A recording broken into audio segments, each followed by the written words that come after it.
Hello, I'm Chris Hartwell, and welcome to the Heartbeat. Today we're going to be talking about Steven Spielberg's The BFG. Join me, won't you?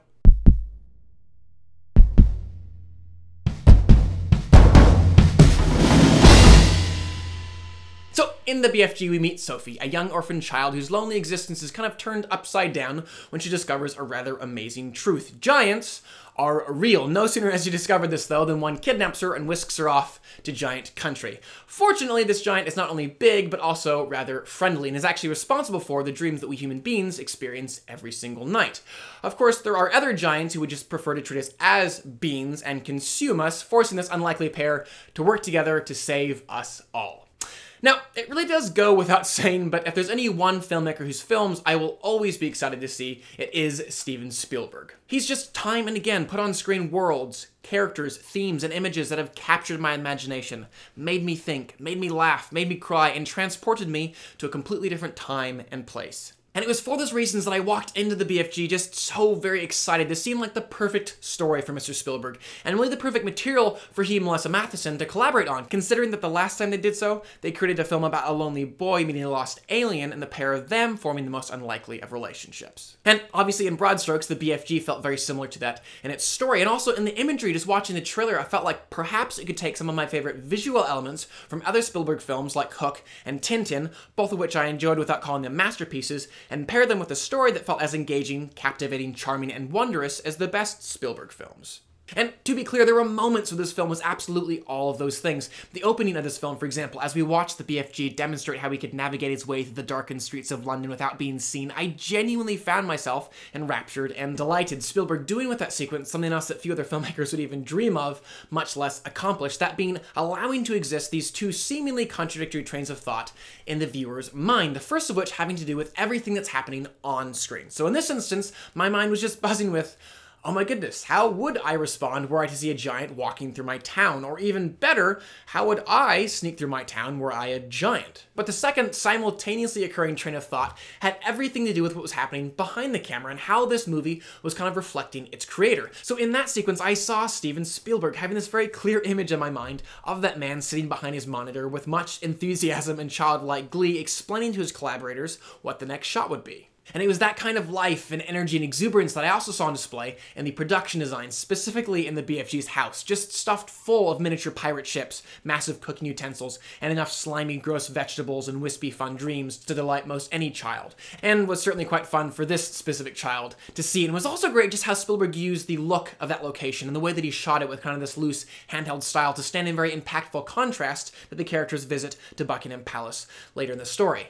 I personally found, though, that this film was at its very best when the BFG and Sophie entered Dream Country. That place's color, whimsy, and innocence were just so wonderfully and unashamedly different to what's currently mainstream, and to a degree that few other directors would be even allowed to infuse into such a big budget film. And really anything to do with dreams, from their catching to their mixing to their sharing, was just a delight to watch. And it was in those sequences too that I felt most clearly the reason why Sophie and the BFG were good for one another, and both Spielberg and Mathison most successfully built that relationship between the pair of them. And in all of this, we really cannot overlook the brilliance of Mr. Mark Rylance. He so completely embraced the heightened, rolled dullness of this character, never once allowing me to disbelieve that this giant actually existed or that he moved and spoke in this rather peculiar way. And though I rarely, if ever, found his character to be photoreal in its lighting and texturing, the motion capture technology absolutely allowed me to genuinely feel like I was seeing Mr. Rylance's performance on screen, and seeing it most clearly in the eyes, which again, for a performance that was completely CG, every pixel fabricated in the computer, that really is saying a lot. And I really thought too that Ruby Barnhill, who played Sophie, did an excellent job in moments capturing that very specific childlike awe that we so often associate with Spielberg films, while also, in a really poignant way, reminding us that sometimes something as unbelievable as a giant could be very quickly accepted by the heart and mind of a child.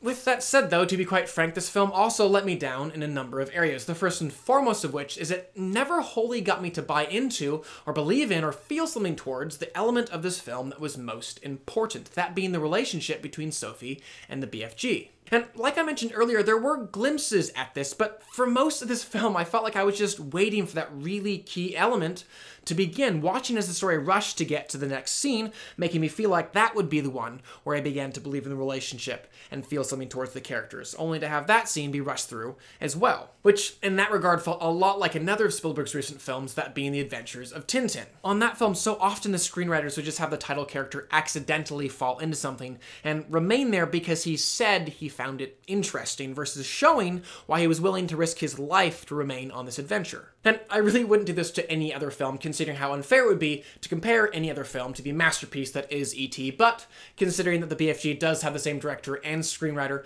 I figured it was worth noting, just in contrast to this film, how patient that film was in setting up who Elliot was, what he desired, and how perfectly primed his mind and heart already were to connect with E.T., so that when we finally met him, we, along with that main character, felt terror, yes, but also just the exhilaration and impatience to see this alien and make him our best friend, too. I think more than anything, though, my primary disappointment in the BFG just comes from how little of Steven Spielberg's voice seemed to be in it. And no, I'm not saying that every Spielberg film needs to have that same feel or exact same voice. So, for example, on Lincoln and Bridge of Spies, both of which I enjoyed even as I didn't quite rise to the heights of Schindler's List or Saving Private Ryan, I felt like I was watching Steven Spielberg very intentionally altering his voice, and doing so for good reason. Because with Lincoln, he was dealing with one of our most iconic, dare I say, mythic presidents, and so choosing not to have any sort of rousing, saccharine moments where he made the audience weep or cheer felt appropriate and good. He wanted to demonstrate that that president's life and work were massively impactful, yes, but also done in very relatable, down-to-earth ways. And in the same way, on Bridge of Spies, Spielberg's quieter approach seemed to be quite intentionally utilized to humanize James B. Donovan, who was acting upon things as iconic as truth, justice, and the American way. On the BFG, though, which is this whimsical children's tale about an orphaned child befriending a picked-on runt of a giant, this film just felt ripe for that Spielbergian pathos, joy, and just all-around sweeping emotion. But more often than not, it felt kind of just stale and two-dimensional, like this is what Spielberg thought children would connect to, or assumed they would find funny. So rarely did I see in my mind's eye that giggling man behind his monitor explain to his collaborators an idea that really touched or tickled him. So at the end of the day, I think I'm more saddened about what this film could have been versus what it actually was, because what it actually was wasn't a bad film, devoid of any wondrous colors or light, or never showcasing any imagination or whimsy. But for a Spielberg film written by Melissa Mathison, adapted from a Roald Dahl book, starring Mark Rylance, this could have been a masterpiece that wasn't just constructed around what Spielberg thought would play to children, but what he knew would play to the child in all of us. And it's for all these reasons that I'll give the BFG a 3 out of 5. Certainly not a horrible film, but still nowhere close to the heights of a Spielberg masterpiece. A film that is both grand and delicate, heightened and sincere, able to, yes, present a world that we feel like we know, walk through, and relate to on a daily basis, but also presented in a way that is undeniably Steven Spielberg, allowing us to glimpse that man's unique wonder, joy, and sincerity. And it's exactly that I'd still love to delve into more with a video essay exploring Steven Spielberg's E.T., Hook, Tintin, and the BFG, and how those films have demonstrated some of the director's evolution over the years. And to do that, and to do it right, I really just need time, which is exactly what you guys' support on patreon.com turns into. So if you have a moment, pop on over there, take a look at those ideas.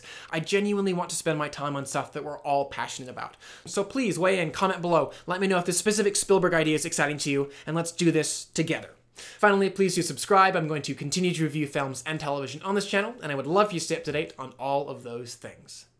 But for now, I'm Chris Hartwell. This is The Heartbeat. Thank you for joining me.